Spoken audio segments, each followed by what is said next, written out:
Welcome to Aish info news. Aish info news ही आपको देता है खबरें संजीदगी के साथ।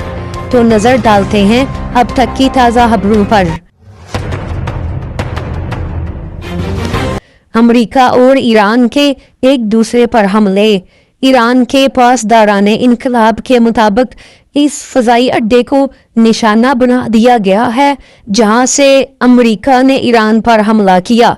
ईरान ने कहा है कि उसने ये कार्रवाई अमेरिका की तरफ से किए गए हमले के जवाब में की। कुवैत की फौज ने कहा है कि उसके फजाई दफाई निज़ाम ने दुश्मन के ड्रोन और मिसाइलों को नाकारा बना दिया है। इसके नतीजे में जो धमाकों की आवाज़ें सुनाई दी वो दफाई निज़ाम की तरफ से ड्रोन्स और मिसाइलों को रोकने की थी।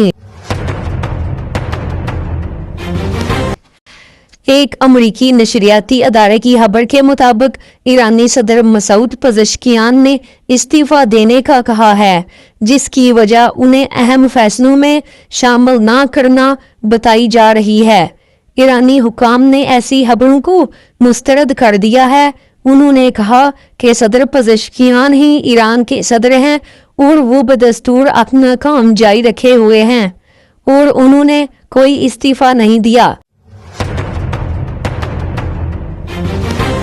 ईरान ने कहा है कि जंग बंदी में सिर्फ अमेरिका और ईरान ही शामिल नहीं बल्कि जंग बंदी तमाम महाजों पर हुई है जिसमें लबनान भी शामिल है।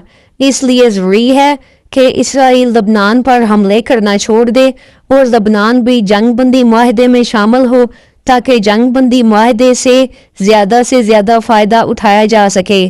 तो सब्सक्राइब कीजिए और ऐसी न्यूज़ अपडेट्स के लिए देखते रहिए आइश इन्फो न्यूज़।